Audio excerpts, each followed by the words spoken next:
Good morning and welcome to Jim's 5am Club. Today I'm coming to you from the International Passenger Terminal.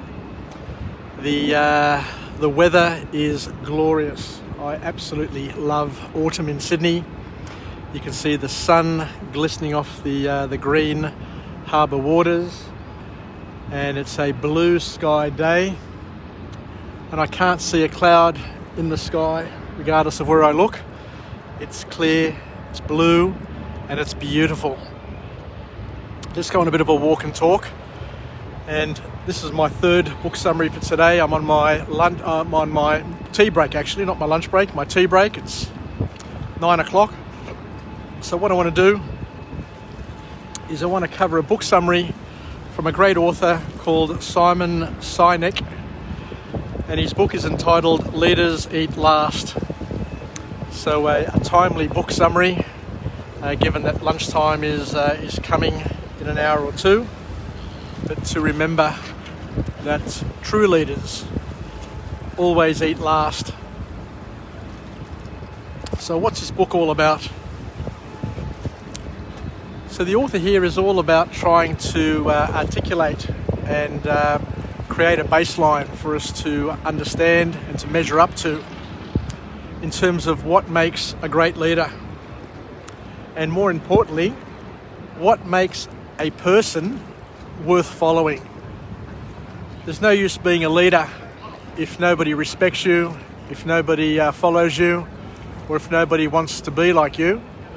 The key ingredient is that you need to be the sort of person that people want to just drop whatever they're doing, whatever they've got, whoever they're hanging out with, and want to spend time with you, because through that interaction, through that transaction, they feel better, they perform better, and they basically get more out of life. So one of the first formal points to come out of this book is that a great leader creates safety, creates an environment of safety, and ensures safety for all of those people he has within his circle of influence. Because without safety, you can't make progress. Because what the author says here is that hygiene is the key. And when I used to work at IBM, they always used to talk about the employee hygiene. And I couldn't quite figure out in the early days when I was there. I thought hygiene had to do something about washing hands and brushing your teeth and being well groomed. But the hygiene elements that IBM talked about when it was the most revered, when it was the greatest corporation in the world by far, was that IBM had worked out early in the piece that if they were able to provide a safe environment for people to work in, where all of the distractions that people normally have are organised and taken care of, then people can get on with it and focus on their job, as opposed to always being distracted and always thinking about what they need to do in order to save themselves from a partner or from other people in their family or community who is causing them grief. And the sort of things we're talking about is health cover. The sort of things we're talking about is education, making sure that people get paid enough and get recognised and get rewarded. All of those sorts of things. That we have a safe environment, that people don't feel threatened, people are not bullied, but people are able to feel as if they're part of the fabric and are happy to be a thread to contribute to the betterment of the organisation as a whole, and to, as I said, be focused, hard-working, diligent, and committed, and engaged. I guess the best way of talking about it is the importance of being fully engaged in your job, and fully committed and fully focused.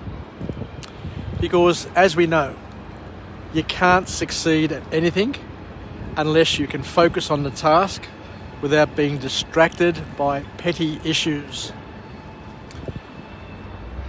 The author then goes on to tell us something important about how we're wired and how we come into the world. And he says that basically our default position for our brains is to be in a safety first mode, to always be worried about safety and to always be concerned about what may go wrong. And this comes about because of our past survival needs when we were hunters and gatherers, where we were looking out for saber-toothed tigers, where we had to go away and hunt for 2 or 3 days at a time to get food to bring back for the family. We always had to be on the lookout and ensure safety first, not only for ourselves, but also our fellow hunters, our families, our children.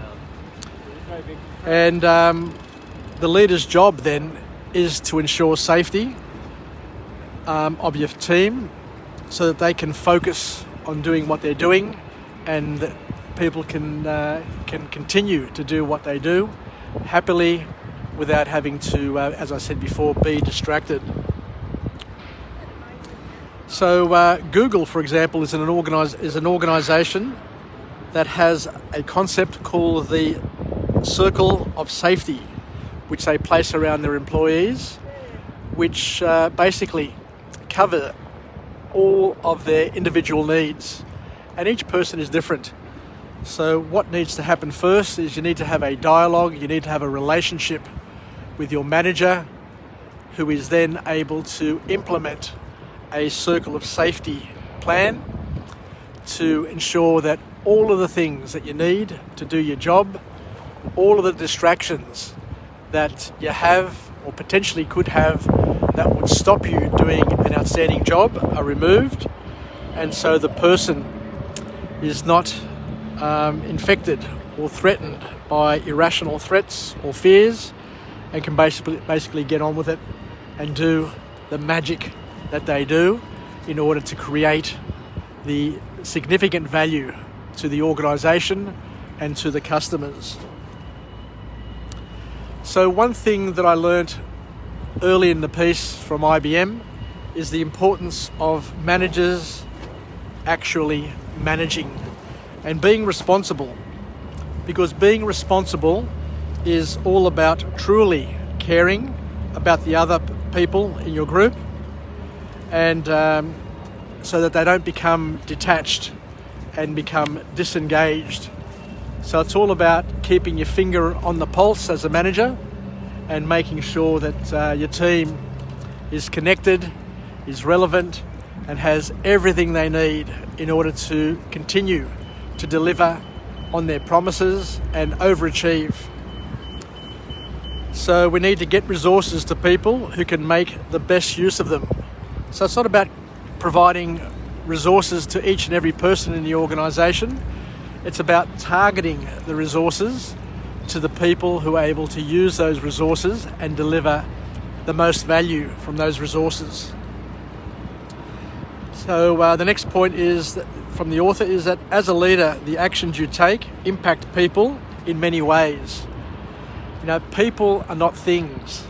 You know, people have feelings, people have an impact, they have first, second and third level consequences.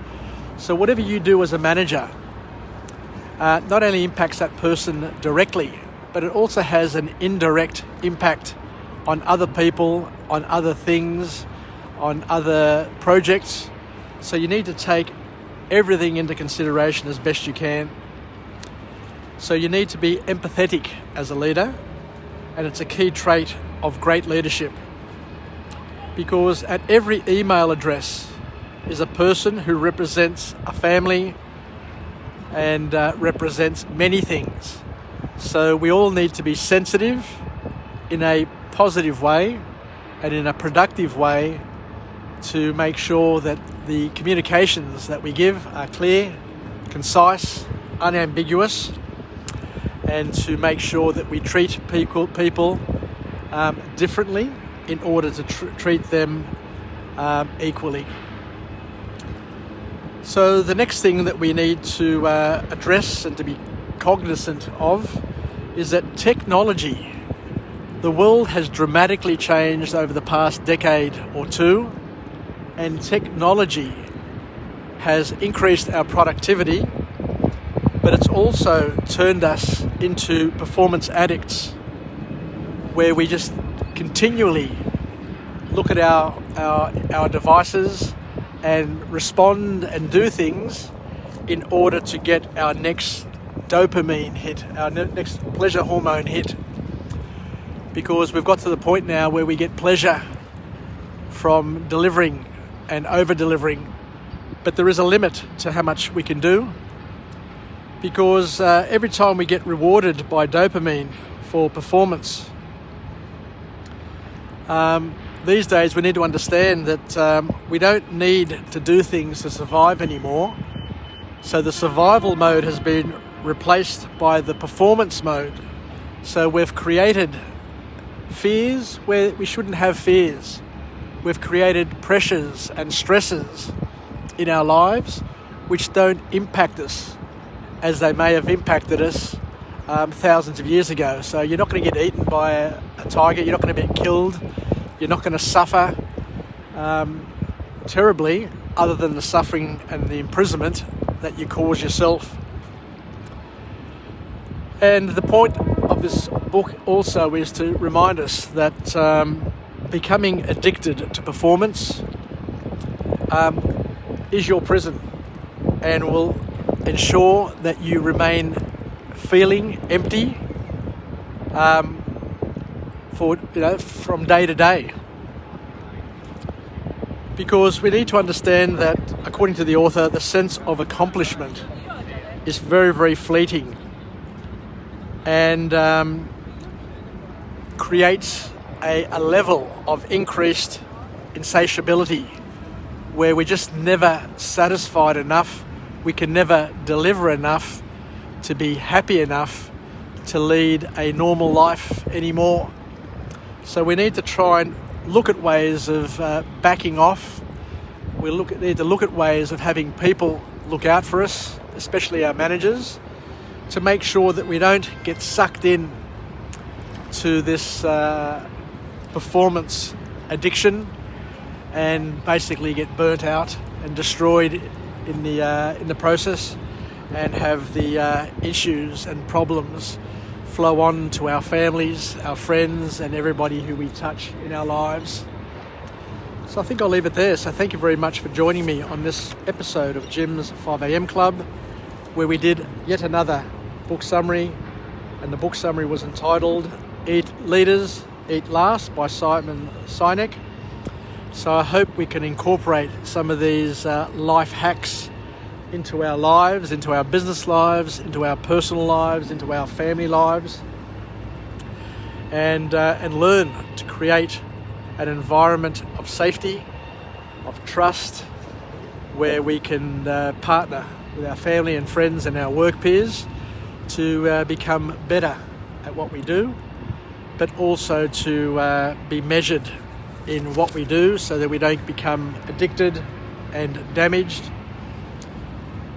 and to basically be empathetic and to understand that everybody is different, not only from each other but also for each other, and that we need to treat everybody differently, uniquely.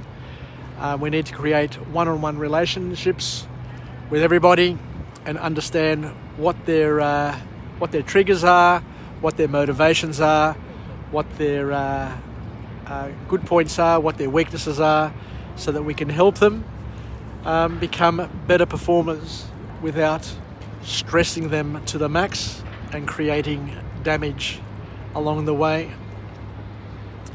So I look forward to coming to you again from a different location with a different message, a message of empowerment, where we can help each other get through the morning, get through the day, get through the week, where we can be the wind beneath our wings, where we can be the wave beneath our board, where we can help partner with each other, create shared experiences, where we can all grow and develop, where we can live, learn, and pass it on to the next generation, and be great leaders to be great leaders in our own way and in our own unique and individual way, and help people with the skills and the connections and the contacts and the wisdom that we've acquired through our networks and through our readings.